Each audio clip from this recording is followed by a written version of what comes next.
Ayon sa Philippine Coast Guard, na-monitor nila ang 10 barko ng China Coast Guard bukod pa sa mga Chinese Maritime Militia vessels. Pinakamarami na raw ito na idineploy nito sa Panatag Shoal.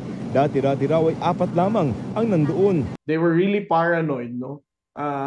And convinced dun sa sarili nilang kasinungalingan na itong Filipino fishing boats na pinadala natin dito ay sanctioned ng national government. It was an overkill. Pero hindi na lamang pangaharang ang tila handang gawin ng China.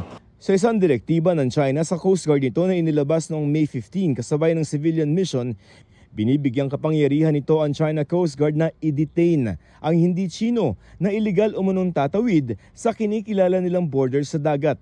Hindi idinetalyan, tinutukoy nilang border pero ang claim ng China, teritoryo umano nito ang halos buong South China Sea.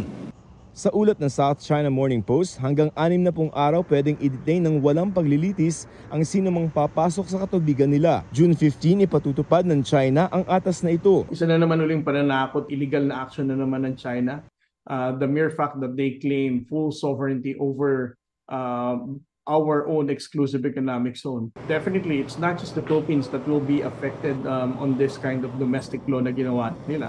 Mas malaki ang magiging backlash nito.